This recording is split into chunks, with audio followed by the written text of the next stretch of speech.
and welcome to the PHLY Eagles podcast. High noon on a Monday, starting the week off right. Bo Wulf, Zach Berman, ready to talk 53-man roster projections. I don't know. How you doing, Zach? Doing great. Excited for the show. Excited for the week.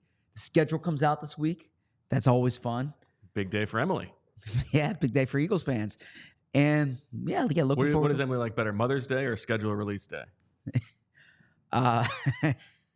Well, schedule release day allows her to plan for the rest of the year. Mother's Day is a chance for her to appropriately be celebrated. Mm. So, I mean, knowing Emily and how much of a planner she is, I would say schedule release day. Okay. Yeah. Well, maybe that's the good. That's the gift that Roger Goodell has given. Trust me, that gift would not suffice. We got. No, did you get? Were you in the doghouse yesterday? Did you not pull enough weight? No. It's just I have to pay more attention to gift giving than I was fine. I was good. It was good. You famously did not just write a letter this time. I famously did not just write a letter this time. No. Okay. No, that's good. More than that. We're gonna get to the Eagle stuff, but I mean, everybody wants to know how did the big celebration go?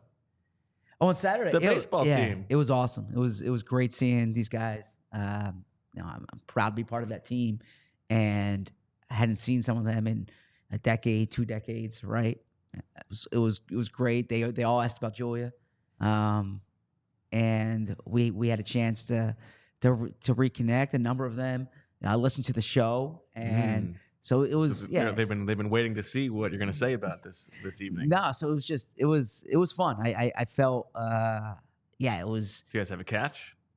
Did we have a catch? Yeah, throw the ball around. I did not. No, they were some of the better players on the team threw out the first pitch. Oh, okay. Right. That was not me. I didn't get in the games that were 0-0. Right. So that was a joke on my behalf. Okay. Thought that one would get more of a reaction. That was not like some well-crafted. I don't know. What did you expect to the reaction to that? But yeah, it was great. You guys go out and celebrate afterwards? Yeah. You joined in. Okay, good. You were debating whether or not you were going to join in or not. I joined in for a bit, and then it was Mother's Day Eve. I got home to have dinner with Emily and the kids. But no, that went to the bar afterwards. I reconnected, shared some memories, and it was awesome. What are their thoughts on the show? You were probably asking them, what can we do better? Yeah, that came up a bit. They like the show. They like you. They think it's so cool that Julia's producing, right? They all know Julia. So you guys all went to where Julia went to high school. Yes, we did. Yes, we did. And it's it's fun. It's fun seeing it's fun seeing them in that setting, and it's been 2 decades. And like I said, I was one of these guys who back then this is what I wanted to do, right? So it's cool. It was cool catching up. Okay. What else is new? What else is new? You tell me. How was your weekend? It's a good weekend. Good weekend. Good weekend with the family. Okay, very nice. Very nice. Good time. Good. Okay. Okay. Anything else going on in the Eagles world? The Eagles? Oh, yeah. We are an Eagles show, right? Ostensibly. No, pretty quiet, to be honest with you. Next week is OTAs, or it's the start of OTAs for them. So they'll be on the grass, so to speak, actually playing football. So looking forward to that. The schedule. Is it true that OTAs were named after the former offensive lineman Jeff Ota? I'm positive that's not the case because they are an acronym. Okay. Yes. Well, sometimes acronyms can be named after people. Is that right? Yeah. Isn't by definition acronyms are? Yeah, but you can force feed the acronym. Gotcha. PACOTA, for instance. All right. Yeah, like beef, balance, eyes, elbows, follow through, right? Who's that named after? Bob Beef? No, it's named after beef, right? It's like that's not a name. No, but it's I'm not saying a person. but the acronym was chosen so you could PEMDAS is not. Yeah, correct. I know, but that's what I'm saying. But specifically about people, we are. Why are we so off the rails? You're the one who brought this up. You're talking about beef. Yeah, no. So this is how we got off the rails for those paying attention, and the YouTube commenters and the iTunes commenters will know this. I said they are on the field next week for OTAs, and you said, is that named after Jeff Ota? So that's how we got off the rails. Fair. Yeah. This week, no, there has not been much going on. The schedule comes out Wednesday night, like we said. The NFL opener was announced today. That's going to be the Chiefs versus the Ravens. Looking forward to that. And then, of course, 2 nights later, the Eagles play against the Packers. But isn't it 1 night later? 1 night later, yes, thank you. 1 night later, Chiefs play against the Packers. So yeah, that'll be fun. Yeah, got to get your Speedo ready. No. I mean, I think it's gonna be a quick in and out trip to Brazil. Okay. All right. We're taking a step back. We want to look at the overall roster. Now, we did sort of go through the depth chart on offense and defense last week, but this is a way to sort of talk about where the numbers might be tight and the big decisions that are going to face this team. Now, obviously, so much is going to change between now and when they have to make these decisions. There will be injuries. There will be some player additions, all that stuff. But this is a way to sort of check in. Sure. And frankly, pass the time. So. No, not pass the time. I think this is a worthwhile exercise for a few reasons. First off, we speak about camp battles, right? This will illuminate some of the spots that there is heavy competition. And then on the other side of the spectrum, this will also show where the Eagles could still add. Because there are positions where Howie Roseman's going to be looking at the waiver wire each day or trade candidates each day, and they might try to fortify those spots. So I think it's productive from those points. And as much as the Eagles, as much as Howie says they're always kind of building the roster, the 2 main pressure points of the offseason are now passed. The main waves of free agency and then the draft. A 53-man roster projection before free agency doesn't make any sense. A 53-man roster projection going into the draft is incomplete. Not to say this is complete now, but you have the players we're discussing today are about 95% of them will be the ones who are on the 53-man roster. Yeah, I think that's right. And let me give you my big takeaway, big picture, macro-wise, from going through this exercise, because I actually think that the roster is pretty healthy. I do not think that there are a lot of places where it looks like they need to add anybody. And to me, that this is not necessarily a huge revelation, but you just look at the quality of the roster on paper, and it fortifies the belief that if anything doesn't go right this season, it's going to land squarely on Nick Sirianni. Well, certainly more than Howie Roseman, right? Yeah, well, that's the thing, right? Yeah, you're absolutely right. I mean, when you talk about Howie handing the roster over to Nick, I think that in that building they're viewing it like Howie's handing a really good roster over to Nick. Now there are 2 positions, and we'll get to it, but I'll just say tight end and defensive tackle are 2 spots where I could see them considering adding, and of course those are positions that they did not address in the draft, right? So that would be the reason that comes up.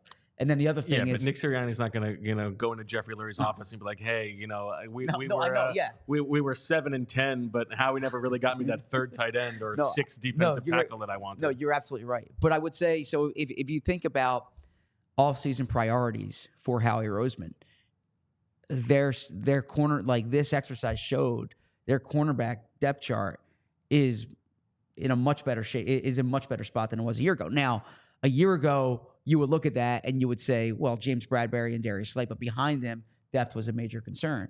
And they've really done a good job there. When we get to linebackers, I have 5 new faces or 4 new faces in this linebacker group, rather. So they've changed over that position. Oh, I should also add safety's a spot where I could see them adding as well. Yeah. But, I think there are still question marks about edge rusher. There's still question marks about interior offensive line. But I think they got better with wide receiver depth. They upgraded a running back. This is, I think, overall a better roster than they had a year ago. That said, they are missing 3 of their best players from a year ago: Jason Kelsey, Fletcher Cox, and Hassan Reddick. Yeah, and I think one of the most important positions in the way that Howie Roseman wants to build the roster is the defensive line, and you would probably make a case that they're not as good there. Sure. So that's one big difference. But yeah, I think the health of the roster is good. Okay, let's go through this. And on offense, Zach, you and I do not have a ton of differences, but we'll go through position by position and the decisions we made. Quarterback, pretty cut and dried. There's 4 guys on the roster, but Will Grier, it would be a pretty major surprise if he made this team. I think Jalen Hurts, Kenny Pickett, Tanner McKee is a pretty straightforward 1, 2, 3, and hard to believe that will not be the case barring injury. Exactly. Yeah. Will Greer's really here to help introduce the offense. He has background in the scheme with Kellen Moore and Doug Nussmeier, and he's the fourth camp arm. So I don't even know. It would surprise me if he's on practice squad this year, right? He's just a camp arm at this point. These are the three. I don't see a situation barring injury where the Eagles kept two. So I think it's going to be McKee, Pickett, and Hurts. Yeah, Will Grier seems like the prelude to a coaching career. Sure. Like, maybe this gets his foot in the building. Good point. Something like that. The Alex Tanney effect. Right, exactly. And by the way, Julia, I mean, we sent these to you 20 minutes before the show, banging out these graphics. Fantastic work. Outstanding. Super chat from Chris, who says, shout out to Zach and Bo. Been binging the PHLY Eagles pod while I'm sick, and it's getting me through it. Zach, he wants you to know Rice Krispies are good. Well, the Rice Krispies might be making you sick, Chris, but I hope you're feeling well. Chris, I really appreciate that. Appreciate you watching. And while we're on that, not to kind of like. Plus, by the way, very impressive typing from a cat. The audio listeners have no idea what you're talking about. Chris's picture is a cat. Chris, honestly, that means a lot. The most rewarding part of this job is the community that we have watching us, but not to pat ourselves on the back. But I'll say I'm grateful for all the nice comments about Friday's show with Brandon Brooks. We left the show, or we got off, and I said that might have been the best show we've done, right, since we've been here. And it had nothing to do with us. It had to do with Brandon Brooks and Professor Selman. But real proud of that show, and I hope.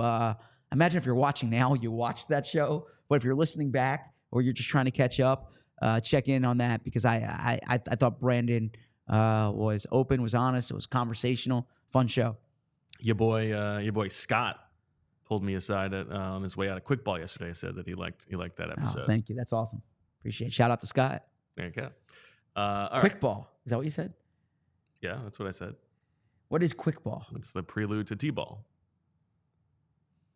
What's the quicks representing? Like it's supposed to go fast. Yeah, but T-ball, you're hitting off a tee. Okay, what are they hitting? There's like different stations. Okay. It's not a proper game. It's gotcha. Like you're learning to throw, you're learning to hit. Okay. I just had a sanctioned thing. Is that something I'm supposed to have heard of? Well, I don't know. Do you have kids?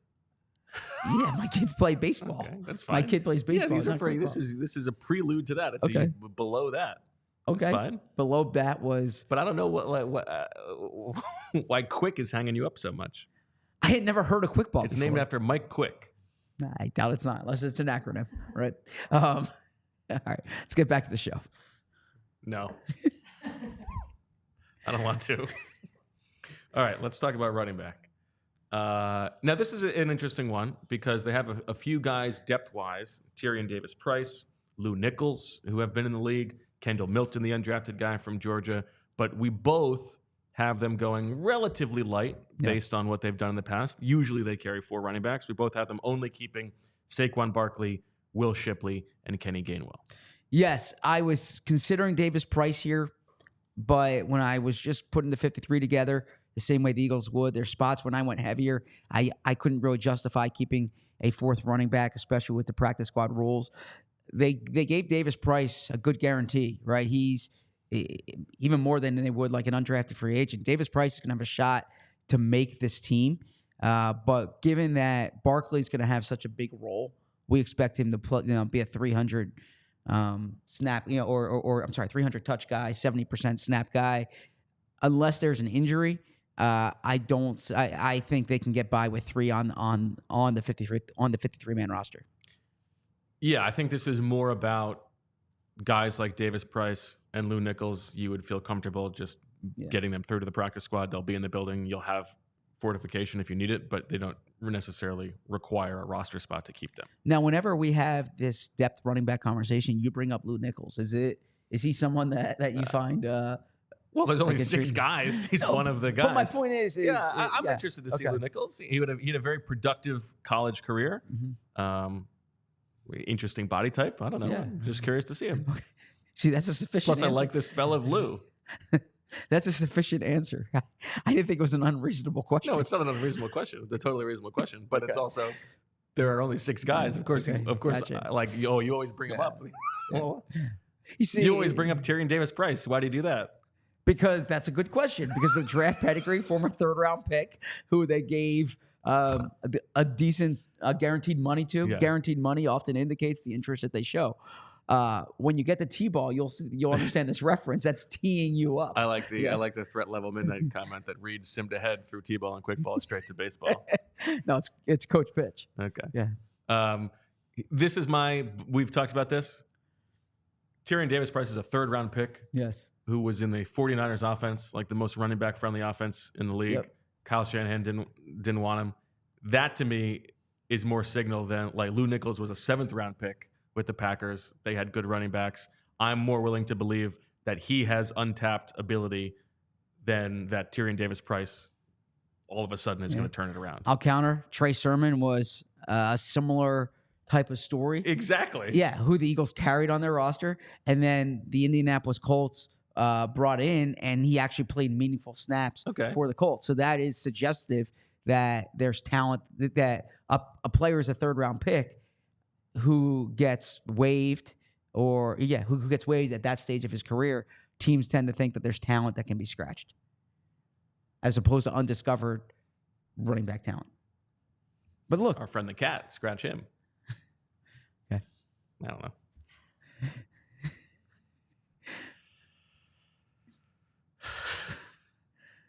How long do you think you can get through just silence on the show? I hope not much longer. I was about to start reading an ad here if you wanted to. I can talk. I have extensive notes on all these positions. I was excited for this show when we texted about it last night. I'm excited. Okay, yeah. I don't know. Feels like we got a weird energy today. I don't know what it's about. Not from me. Roger E says, Bo coming out swinging on a Monday. I'm not swinging. Just having a conversation. All right. You want to talk about coming out swinging. Everybody, put your helmets on because there's about to be a lot of shrapnel because Zach is about to just tear somebody to pieces. And it is the only former 1st-round pick in NFL history who Zach despises. And that is DeVante Parker. Do not despise him. Zach, you and I both do not have DeVante Parker on our rosters. I wanted to just for the conversation. Yeah. But in the end, I actually don't. I think that he's on the outside looking. I don't even know that I think he's on the outside looking at. Let's talk about this at wide receiver. You've got A.J. Brown and DeVonta Smith obviously on the roster. And then, 5 guys really competing for probably 4 spots between Parris Campbell, DeVante Parker, Ainias Smith, Johnny Wilson, and Britain Covey. There are other players at the bottom of the roster: Shaquan Davis, Jacob Harris, Austin Watkins, Joseph Ngata among them. But I think those guys are pretty far long shots. To me, I think Ainias Smith is probably the safest because he was the earliest draft pick, but that may not be the case. And Parris Campbell, they gave him a little bit more money than they did. There's no guaranteed money for the Eagles with DeVante Parker. Yep. And I think it's more DeVante Parker against Johnny Wilson. Exactly. And Parris Campbell is basically, can he make it through camp healthy? And then you and I talked about it last week. I do believe that Covey is like 60 turkeys on right now just because he was such a reliable punt returner last year. I think there's a case that if DeVante Parker comes in and looks really good, I think he will be on the team. I might argue that right now DeVante Parker is the 3rd best receiver on the roster today. But I think as you look at how they're going to utilize these guys, right now I have him just off. Yeah, that's really good analysis there because it's the way I would explain it.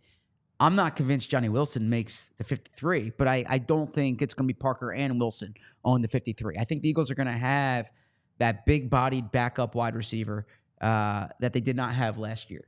And if they did not draft Johnny Wilson, I would have had DeVante Parker making the team. The fact that they drafted, but you would have had them going 0-17. No, I have nothing against DeVante Parker. We've got 2 months of history to prove. I'm sorry if I don't praise every signing and think every signing is the greatest signing in the world. They signed him. I was underwhelmed by the signing. That's all. You said they should fold the franchise. I believe the root of this conversation is that I was like, yeah, but then they didn't guarantee any money, so that shows you it's not a signing like. But they didn't guarantee any money in the beginning, and you still hated the signing. But I didn't hate the signing. You hate the player. I didn't hate the player. You hate the person. I don't hate the person. I just didn't think when they signed him, I was like, hold up, this guy's not guaranteed to make the roster. Okay, they guaranteed more to Davis Price. No. You did. You're retconning this. You said you came on here, eyes fire. No, like this is Howie Roseman maybe should be fired for this signing. This guy brings nothing to the table. I think that let the city burn. I definitely did not say that. Would never want the city to burn. I think it would be a major mistake if Howie Roseman was fired. So no, do not think anything of that. It depends on who they replace him with. It depends. So I disagree with that. But anyways, I think Ainias Smith makes the team, and Parris Campbell, he needs to prove that he can stay healthy, like you said. So he's not guaranteed a spot, but I'm expecting Campbell to make it. I think Campbell is the veteran more so than Parker. I think the Eagles do want that big-bodied backup wide receiver. At this point, I'm making it Johnny Wilson. A sixth-round pick is certainly by no means guaranteed a roster spot, but I'm giving Wilson the edge over Parker. Covey is still a question mark at this point. For the reasons you mentioned last week, I think he will be on the team. He's a proven punt returner.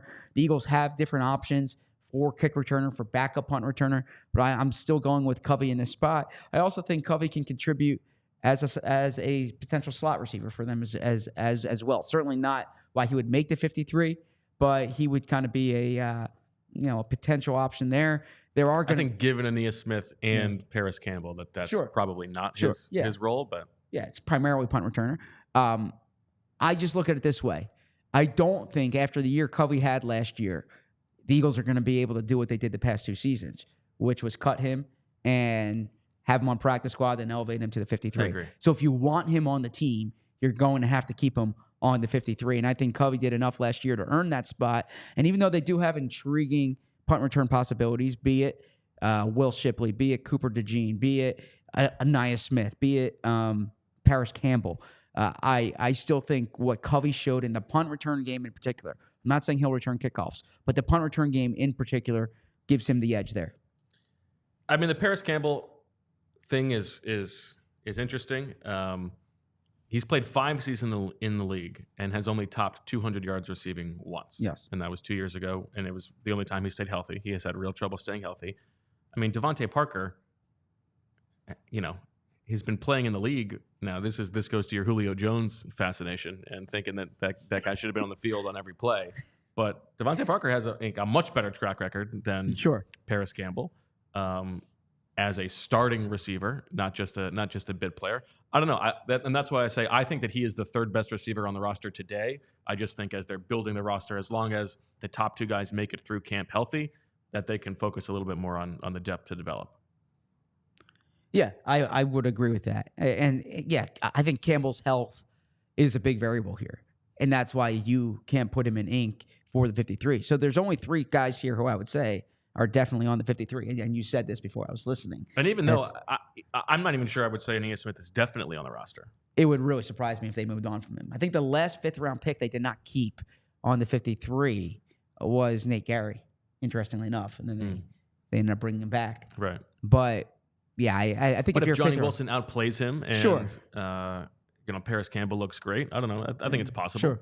Yeah. That's fair. Okay. I mean, he's a guy who they're betting on the tape over the time speed, right? He did not run super fast, and if he gets to camp and doesn't look like he has real juice, then they're not wedded to him. That's part of the case for taking volume on day 3, right? Yeah, and especially 2 wide receivers. You're right. Yeah. Okay. Let's do tight end, and then we'll talk ads. But okay. You think that they may add a player here, and we've both got the same 3: Dallas Goedert, C.J. Uzomah, and Grant Calcaterra. That means that McAllen, Castles, E.J. Jenkins, Albert Okuegbunam, and Noah Tangiai are left on the cutting room floor. I feel like the ad that they would have made was C.J. Uzomah. Sure. I'm not so sure that they're going to add somebody else, but I don't know. Do you think there's a case to go 4 here? No. I mean, there's spots where I would go heavier than tight end. I would imagine Calcaterra and I would imagine Calcaterra and Albert O are competing for the same spot, right? I don't think they're going to keep 4. CJ Uzomah, if he's not healthy, or if he just doesn't return in good health, then that's where you question whether he makes the team. The thing is, they brought him in to be that Jack Stoll replacement in the blocking game. They don't really If have he another gets tight end. hurt, then you probably do need to sign a blocking capable tight end. Exactly. Yeah. They don't have someone else like that in 12 personnel. I just think this is a spot where you're kind of scanning because look, next year we talked about this. We don't know if Goddard's going to be on the roster in 2025. I can't imagine Uzuma is going to be on the roster in 2025. Calcaterra is going into year 3 now, but hasn't really done enough in his career. If there's someone who comes up in the trade market, who you think could be a good number 2 tight end and eventually take over, then I certainly wouldn't put it past Howie. How many catches do you think Grant Calcaterra had last year? I should know this. I cover the team, but I don't know. 8. 4. Isn't that crazy? Doesn't it feel like? Yeah. I guess I was conflating all the catches I saw him have in the summer and the spring. No, I'm kidding. all 4 of them during practice? Yeah. Yeah, that is crazy. Kind of crazy. I mean, Dallas Goedert missed time, and Calcaterra still only had 4 catches for 39 yards. Yeah, when Calcaterra was out, when Goddard was out, they just didn't use their tight ends. Right. Yeah. Are you surprised they didn't do more this offseason at that spot? Minorly. I think it's probably an indication that they didn't think the draft class was very good, that they didn't use one of those day 3 picks on a tight end.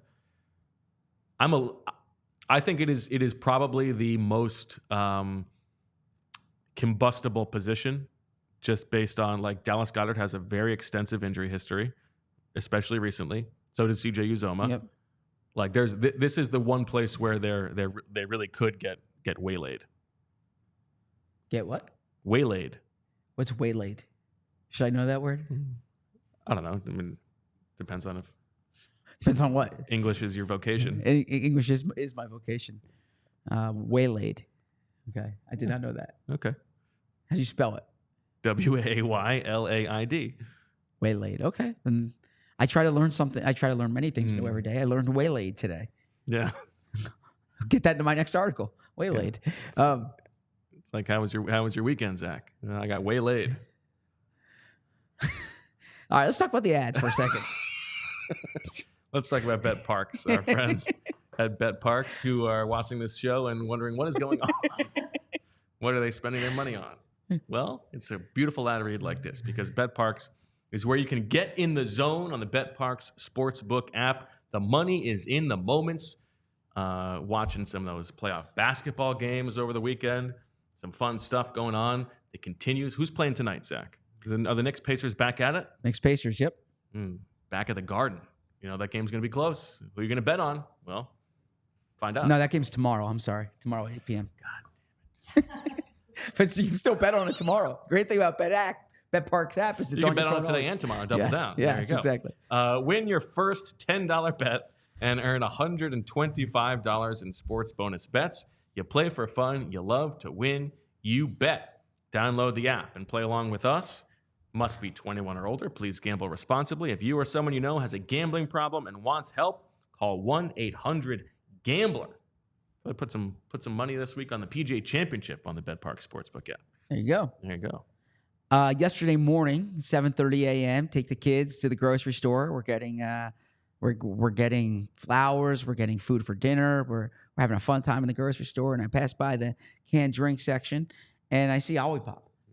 And I'm thinking that this is, I want to tell my kids, this is the world's first functional soda with the classic soda taste and the benefits of plant-based fiber, prebiotics, and other botanical ingredients that support gut health. Everyone has a soda story. When I was their age, I used to love going to the vending machine and getting a soda.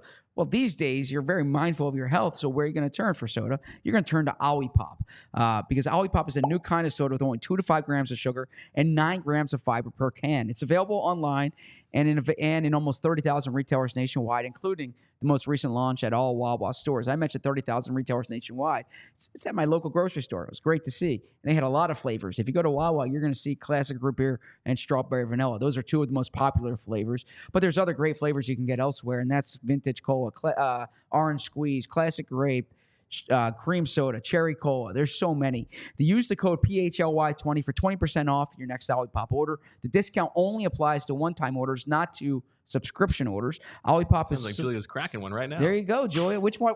And which flavor do you have right there? This is cherry cola, but it's polarizing. Some people hate it, but I love it. But she loves it. I trust Julia's taste. And Julia says cherry cola is the way to go. So you can get that. You can go and use the code PHLY20 for 20% off. It's sold online, drinkolipop.com, or at Amazon, and available in almost 30,000 retailers nationwide, including Wawa, Target, Sprouts, Wegmans, ShopRite, and GoPuff. Super chat from Danilo, who says, Bo, as a DeVante Parker guy, how do you like his chances of making the 53-man roster? I think 45 turkeys on DeVante Parker making the roster. I feel like this is going to be a training camp bit that you're never going to let go of. It's already a bit. I have nothing against DeVante Parker. It just didn't blow me away. That's all. No. He was not an underwhelmed thing. It was this was like you found this as your one chance to be an attack dog on DeVante Parker. No. Let me explain what was happening. This was free agency. We're doing an emergency show for every player. So the show is hyper-focused on the player, okay?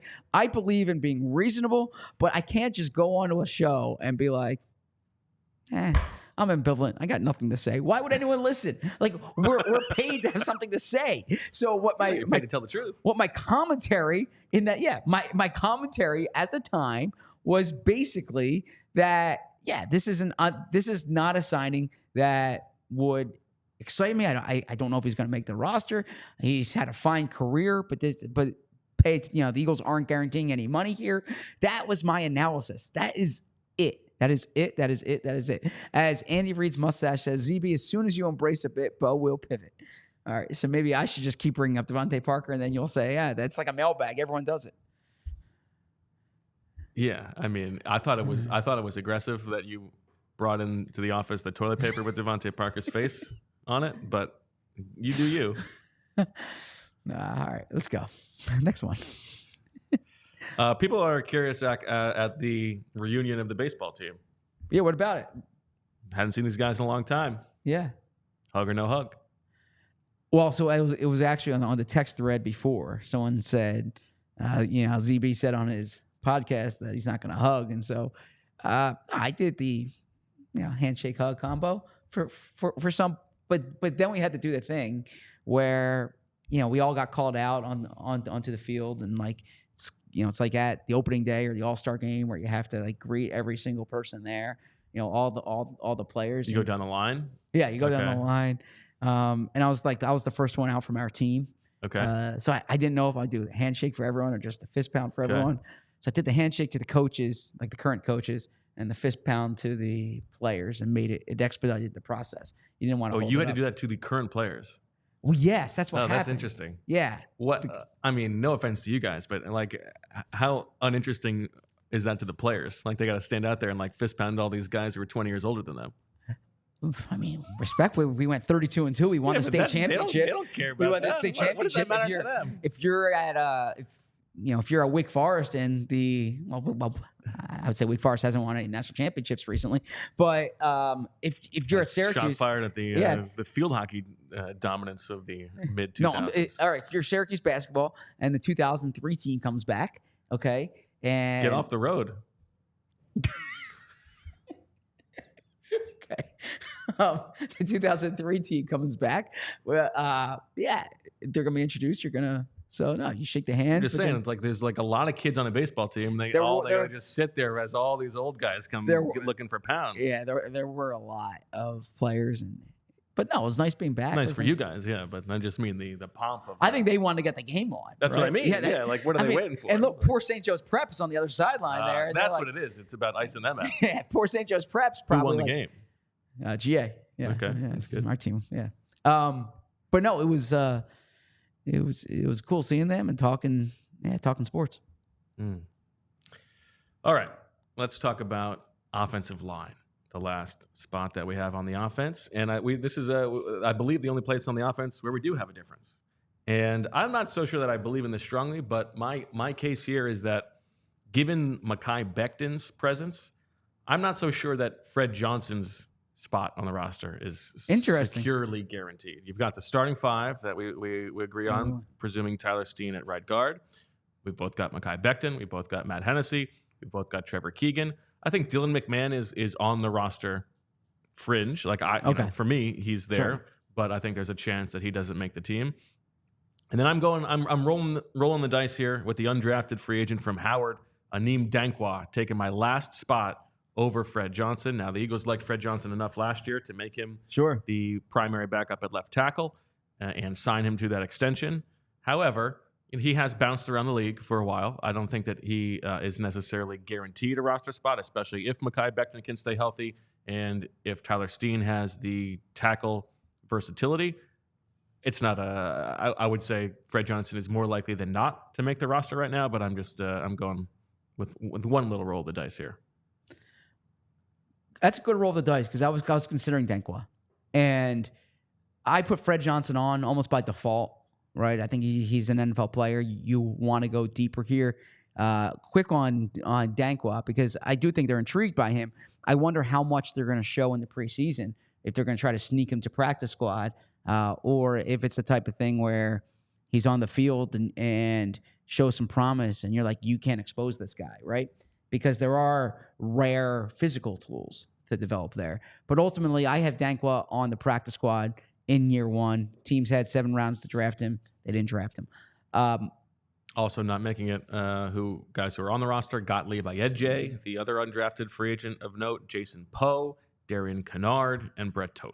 Yeah.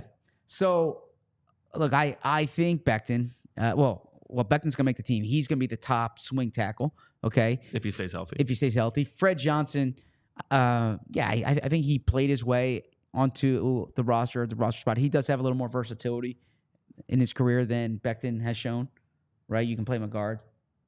Can you play Fred Johnson at guard? Could you? I don't know. Okay. We'll see. Hennessy's going to be on the team. He was signed to be the top guy there. I think Keegan is a 5th-round pick, is going to be on the team.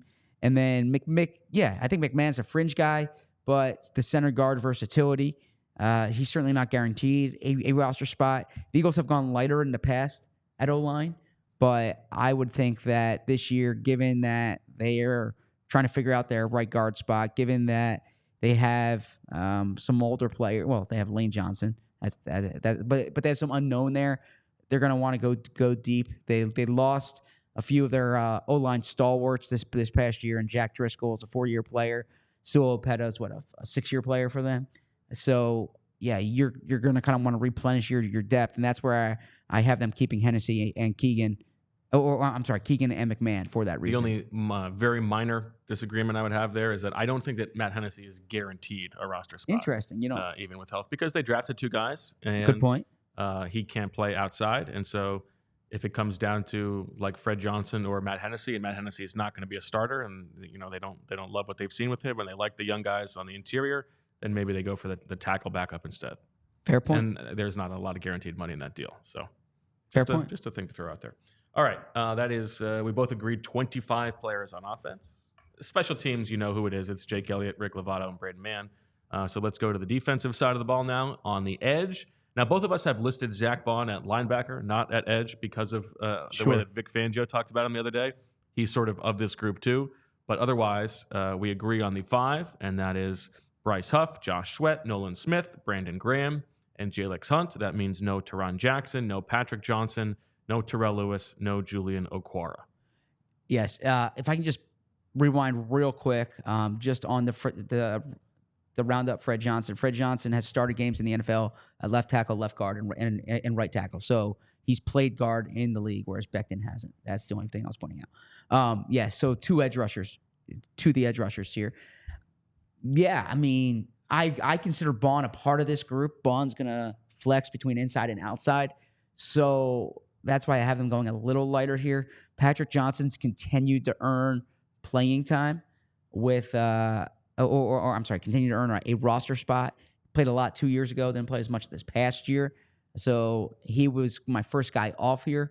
But I think given that Zach Bond can rush from the edge, they can utilize that spot that way. This group, I don't know if this group is better than it was a year ago. Certainly, I mean, Hassan Reddick's a major loss. Bryce Huff, it's not a 1-for-1 swap. The Eagles are hoping that with more playing time, he can blossom. Josh Sweat needs to return to the form from the beginning of last year, the previous season. Nolan Smith needs to take a big jump in year 2. I don't expect Alex Hunt to play a big role in defense this season. So there are question marks here, but I think at this stage, I'm not expecting them to keep Patrick Johnson. The players I am intrigued though to see Julian Okwara and Terrell Lewis this offseason. Yeah, we talked about those guys over the course of the past couple months. Okwara has some history of some sack production, but I think given the makeup of the group, it's hard to imagine them getting an extra guy there, especially if you consider Bond to be nominally part of that group. Defensive tackle, you have 6 here, I have 5. You are rolling the dice with the undrafted guy from Baylor, Gabe Hall, after the top 5 of Jalen Carter, Jordan Davis, Milton Williams, Moro Ojimo, and Marlon Tuipulotu. Also in the mix there is PJ Mustapher and Thomas Booker. The one thing I would say is, now they don't really, like, Marlon Tuipulotu is the only guy who has that like nose tackle body type behind Jordan Davis. Now Mustapher could do it, and that is what he brings to the table. I don't know that I like Marlon Tuipulotu, but I don't think that his spot is necessarily secured. But this is a place where I do think that if they're going to add a guy in July, just like somebody who's available, this is a place where they could do it. Well said. Agree with you there. I think backup nose is a position to watch. At this point, it's between Marlon Tuipulotu and PJ Mustapher. I went Marlon T. If you told me PJ, I'd be all right. That's fine. I mean, Marlon T's been here now going into year 4. So, yeah, I do think that's a spot they can upgrade. Gabe Hall, I wanted to take a shot on an undrafted rookie at some point here. You went Dankwa. I think Hall, given where they are at D tackle, given the importance of having depth at that spot, I like the body type. I like the college, the proven play in for college. Those who have missed the Gabe Hall conversation, body type is this is a slashing body type. This is an undersized defensive tackle who is a pass rusher by trade, not a guy who's going to be in the nose tackle conversation. Exactly. Well said. And the Eagles are always thinking kind of ahead, and Milton Williams is entering the last year of his deal. So as a potential Milton Williams replacement, not to say that Gabe Hall can be Milton Williams, but in terms of like what the role would be, you're looking at a 6'8", 280-pound long-armed, probably he's playing D end in a 3-4 type situation, right? So he's that type of defensive lineman. I'm intrigued by him. If you kept him off the 53, I wouldn't be pounding the table to keep him on. Literally haven't seen him practice with the Eagles yet, other than a rookie minicamp stretching. So this is one of those just kind of putting the numbers together. When I do the 53s, and we should say, by the way, as we do this exercise, 4-time champion, 3-time champion? Who can count? Okay. Nobody can count that high. Okay. Bo is adept at picking the 53-man roster. Now, that said, he's adept at picking it after astutely watching practice. So astutely. For the summer and the preseason games. So this is a little early for that. But I bring that up as a way of saying when I do my 53, I always lean heavier on the heavier players. Like, I always go with the O-line and D-line. I'm never light there. And the times that I've lost the competition, so I guess every year, is typically because I have them keeping someone more. I have them keeping someone extra at O-line or D-line. Last year, I think they only kept 8 on the initial 53 on O-line. Is that right? Steen, Fred Johnson, Sua, and Driscoll. So it was 9. Okay. So I usually have them going deeper on the lines of scrimmage, and so I have them keeping Gabe Hall here. Do you? We've talked about this several times, but the clock is ticking. Do you think we're going to get a Milton Williams extension? I don't understand why Milton Williams would do that. Right? Yeah. I mean, I think if I'm Milton Williams, I would rather hit the open market and go to a place where you're one of the top 2 guys. Yeah. I just this is it's on my radar. Like, this could turn into like a TJ Edwards thing. Like, why didn't they just resign him? Now, maybe you're right. Milton Williams is maybe just not interested, or he wants this year of getting to be a full-time starter or close to that. But he's 25 years old. He's been pretty good. Yeah. I think there's every expectation that he's going to get even better. I would be very interested in signing him. They don't typically let good players out of the building. Young, homegrown good players, I should say. There you go.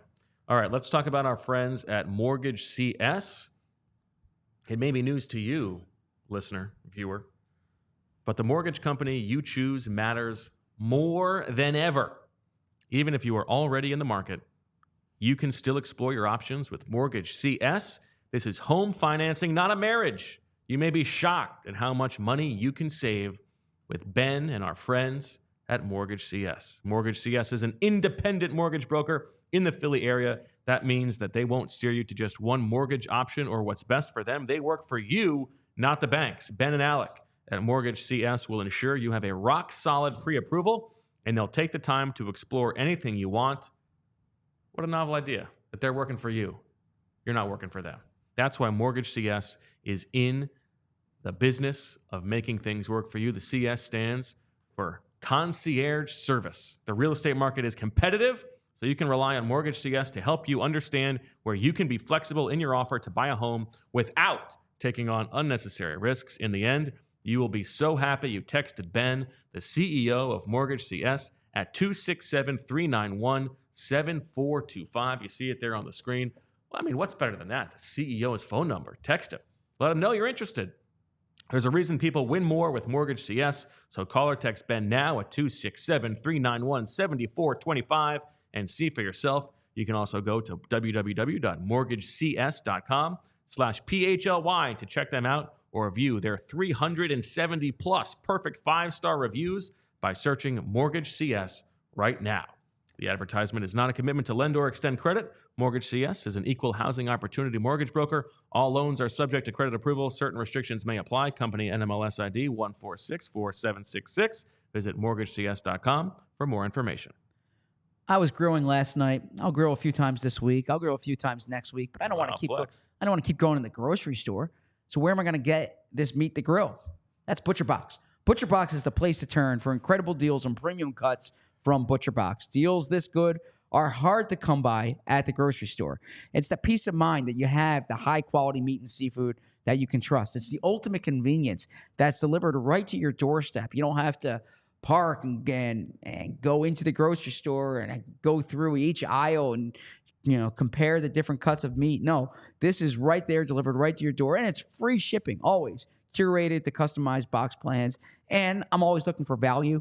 It's a variety of high-quality cuts at an amazing value. The price is great. The savings, it's better than what you find at the grocery store. So ButcherBox is offering our listeners an amazing offer where new users can get free meat plus $20 off your first box. Join today using our link, butcherbox.com/PHLY, and use code PHLY to receive this exclusive offer today before time runs out. All right, let's talk about the linebacker position, Zach. We both have 5 guys, but we have a difference here.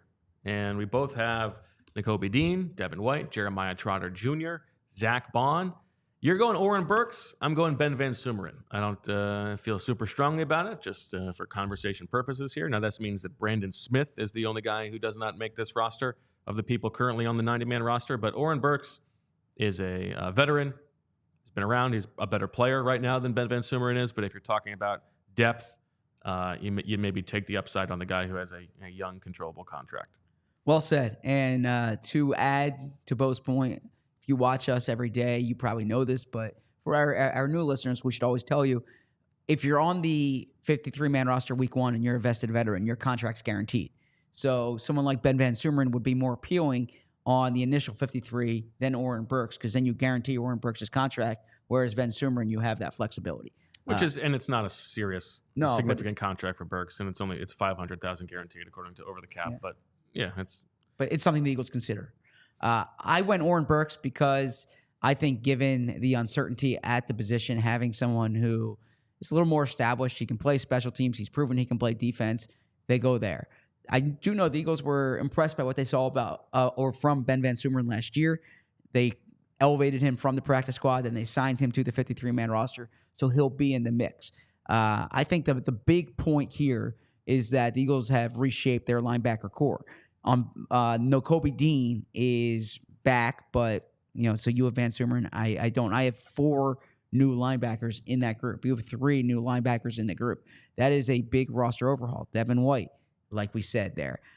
You have Jeremiah Trotter Jr., like we said there. So That You position. think roster continuity matters less when you have a new coordinator? Yes, I do. Yeah, it matters much less because these guys, they're learning a new scheme. There's new position coaches, right? There's probably less affinity for what the guys have done, certainly from the coaching staff. Now, the front office might have that. But, yeah, I mean, there's a reason they were deliberate in bringing in Devin White. Now, that's not to say Devin White was their top guy. They were deliberate in bringing in Oren Burks. I would imagine, especially a linebacker, Vic Fangio is telling what he wants there, right? And then the other thing to note, too, and we mentioned this with edge rushers, is Zach Bond's a part of this group as well. So if they went with 4 here because Zach Bond's part of this group, then that would be understandable. Yeah, that would be a little risky. Mm-hmm. I don't know. You know, I know Fangio said it. I don't know that Zach Bond can really be trusted to play off-ball linebacker on defense, but something to track. All right, corner, which is I would say like the deepest spot on the roster, and if I were to guess a position they're going to trade from, if there was like a player-for-player trade to be made during either the lead up to training camp or during training camp, where you're just looking to add numbers elsewhere, corner seems like the right place for that.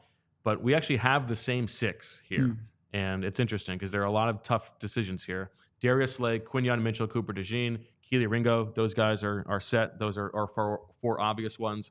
Now, we both have Avonte Maddox making the team. I think that is very much up for debate and may not happen. And we both have Eli Ricks as the 6th guy. That means no James Bradbury, no Mario Goodrich, no Tyler Hall, no Josh Jobe, no Zach McPherson, and no Isaiah Rodgers. And I know that there's a lot of excitement about Isaiah Rodgers. I think you could make a good case for him to make this roster.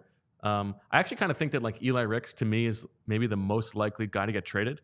To get traded? Yeah, because teams looking for like a young dice roll, and he's now down the depth chart. You can sell that as a reason you're trading him because we drafted 2 guys at the top. Like, we like this player, but we just can't. Yeah, he's not a good fit here. Maybe you can get something for him.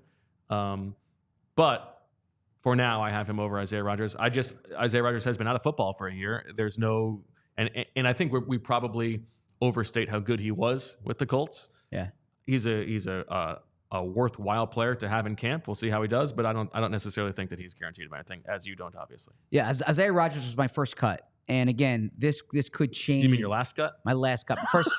Sorry, DeVante Parker was your first cut. He's the guy I would have on the roster. He was the hardest cut. He was the last guy off. So thank you. So first cut is the deepest. Yeah. So he's the first man up. He's the next next man up. Isaiah Rodgers, I need to see him. He hasn't played football in a year. I mean, there's certainly intriguing things there. There's 2 kind of quick headlines, or I guess 3 headlines to what my 6 were. The first being, they added a 1st and 2nd round pick. That changes the composition at cornerback. If they don't take Cooper DeJean in round 2, Isaiah Rodgers is on my 53, right? The fact that you take a 1st round corner and a 2nd round corner, that changes the numbers in a huge way. The second thing is James Bradbury is not on this list, of course. Neither one of us expects him to be on the team. There's no financial benefit for the Eagles to do this now, but I thought you made a great point at the beginning of last week when we did the depth charts, which was every snap James Bradbury takes during the summer is a snap that's not going to Cooper DeJean, to Keely Ringo, to Quinyon Mitchell, the Eli Ricks. You go on down the list, right? They have young corners that you're going to want to get some work in camp. So the only reason I think to bring Bradbury to camp will be as if Bradbury has a reason to make the roster, or if you're kind of waiting it out and trading him. I like James Bradbury as a player. I like James Bradbury as a person, but I think the way last year went, it's hard to trust James Bradbury to be a starting corner, and I don't bring James Bradbury on my 53 if he's not the starting corner. If things worked out differently, if corner did not go as they expected in the draft, if they had to wait till round 3 or something like that, you can make more of an argument, especially when you have Mitchell and especially when you have DeJean. I don't see them keeping Bradbury. And then the third point I wanted to make, and this goes into the Isaiah Rodgers, and this goes into Avonte Maddox, is that they need guys who can play the slot. I don't know yet about Rodgers in the slot. I would think right now of these guys I have, DeJean and Maddox are the slot guys. Ricks played in there last year. That's probably not where you want to use him. So that's kind of why I give Maddox the roster spot here and why I give DeJean a roster spot here. Well, speaking of that, Tyler Hall is a guy that we don't talk about. Yeah. I mean, Tyler Hall has just as much of a fine track record of NFL experience and as a young player as Isaiah Rodgers does. Sure. You know, Isaiah Rodgers started 9 games Yep. for the Colts in 22. Tyler Hall has been a slot player and has started a few games here and there, but he's been on the field just as much. I think he is a guy who people are maybe sleeping on a little bit as a chance to make this team. Well said. Hey, you know, they targeted him. They actually were interested. I think they were interested in signing him off of the practice squad at one point when he was with the Raiders. So good point. And then I saw in the chat, and I should also mention this. This is part of the reason why I kept Maddox is you'll see in our next position I went light on safety. So I think you're going to want some cornerback safety crossover, and Maddox and DeGene are two guys who can play safety. Well, that's my other question for you. We talked about this. Is there any chance that the Eagles approach James Bradbury about a potential position switch? If you want to make this roster, would you like to try to make it work at safety? Sure, why not? Now, I mean, I don't know if you can just go from corner to safety, but he struggled in the slot last year. But it's been done. I mean, we've seen some of the top safeties are former corners. So, yeah, if he wants to have that conversation, my guess is Bradbury would probably want to go to a place where he can start at corner. But, yeah, it's worth having that conversation. Do you think Maddox will be a safety this year? No. Okay. The question with DeVonta is always, can his body hold up? I think it's probably less likely to happen at safety. He's certainly not guaranteed of a roster spot here. And I think there's he's like right on the bubble, I think. But for now, I think he's here as the slot backup. As we've talked about, like they released him, so they were fine moving on in a world without him. So there are no guarantees, but for now, I have him back. Okay. All right. Last one at safety, and we have one difference here. This is where you carried Gabe Hall, and I only carried 5 defensive tackles. I took another dice roll here, and I have Mekhi Garner making the team as the 4th safety behind C.J. Gardner-Johnson, Reed Blankenship, and Sidney Brown. You just have those 3. I kind of like Mekhi Garner. Okay. And he was like dipping his toe in the position last year after not making the roster as a corner. He's a bit of a bigger body type. I mean, this is a total dart throw, but the other guys on the roster, Tristan McCollum, Andre Sam, the undrafted guy from LSU. I think Mekhi Garner has like, you look for a guy who can maybe make a year 1 to year 2 jump, in like body development at a new position. The Eagles still list him as a corner, but I would think that he is here to compete at safety. Good points. And look, 3 for me. Good ball skills on him. Yeah. Anyway. Yeah. 3 is especially light when one of those guys, Sidney Brown, is coming off a season-ending injury. So my 3 is taking into account that Avonte Maddox and Cooper DeJean could theoretically play safety for you. But going into the season, you might want more depth there. Of the depth, yeah, Garner, I guess he did show good ball skills last year in camp, making that conversion. Tristan McCollum, who they liked last year, they got him onto the field on defense a bit. Then Andre Sam, who can help on special teams, an older player, but played at LSU last year. This is a spot where I would potentially see them adding. Now, I know people ask about Justin Simmons. I wouldn't see them adding a top of the depth chart player, right? We're expecting Gardner Johnson, Blankenship, and Brown to be the top 3 safeties. So you're looking more for someone who is a depth piece, can help on special teams. So looking at the guys who are still on the street, Quandre Diggs would not fit that category, right? He's a guy who would expect to come in and start. Jaron Kearse from the Cowboys, potentially. Micah Hyde is a little bit too old. Eddie Jackson, same sort of deal. Sure. Ryan Neal, former Eagle, Okay. 29 years old, could maybe make some sense there. Rudy Ford, of course, part of Howie Roseman's best trade of all time. Tracy Walker, Jamal Adams, John Johnson, ya boy, DeAndre Houston Carson, Terrell Edmonds coming back, Marcus May, Keanu Neal. So there's actually there are guys there. Even Graylin Arnold, another former Eagle. Sure. And speaking of Graylin Arnold, the Eagles could do that, what they did with Josiah Scott in training camp 2 years ago, which is take one of these depth corners and try to play him at safety. Try to see if you can make the team at safety. Yeah, and I'm looking at those guys. That's why I think Mekhi Garner is that guy. Okay. Because Tyler Hall, probably too small. Isaiah Rodgers doesn't fit the bill. Maybe Zach McPherson. Maybe that's a place for him to compete. I don't know. Yeah. Interesting. All right. What else did you learn about this exercise? Oh, yeah, then special teams, we have the same 3 specialists making the team. Yeah, I said that at the end of the offense. Okay. Yep. Sorry, I was You preparing want for to the rewind end. that? Okay. I'll watch the show back, and I'll be in my notes of what I should have done better. So this exercise showed, I think, that they have a good roster, that cornerback is going to be a hotly contested spot. Wide receiver, there are spots open, but they've certainly changed that up there. I think those are the 2 positions to be most excited about watching depth-wise entering camp. I think tight end, defensive tackle, and safety are the 3 spots that I would look for external upgrades. Cool. Running back, you think maybe or no? They got Davis Price. They got Lou Nichols. Yeah. We're gonna have a little friendly Davis Price versus Lou Nichols competition, which is because I actually think this is emblematic of like certain players that we look for. I have this guy with draft pedigree who played at LSU. All right, and you're going with your boy Lou. I'm not going with him.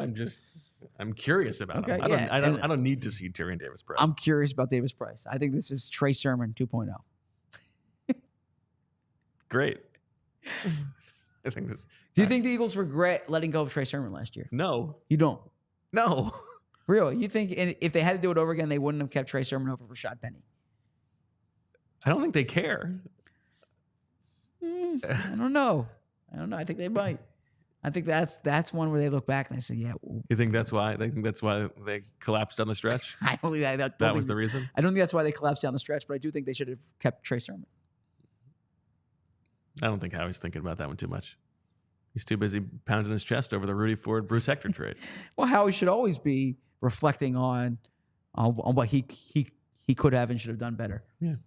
I mean, you're right that Rashad Penny did not end up bringing anything to the table, but that's okay. All right, back tomorrow at noon. We're going to be talking schedule predictions, maybe some fun stuff that we maybe expect to come out when the schedule comes out Wednesday. Prime time show Wednesday night. When the schedule comes out right at 8 o'clock, we will be live at 8 o'clock to unpack it all, and then live the rest of the week. We're here. We're not going anywhere. It's a long way to go. So for Zach, I'm Bo. We thank you for listening. Thank you for watching. Thank you to Julia for making it all happen. We'll talk to you tomorrow. And as always, we love you. We all silly like the mayor.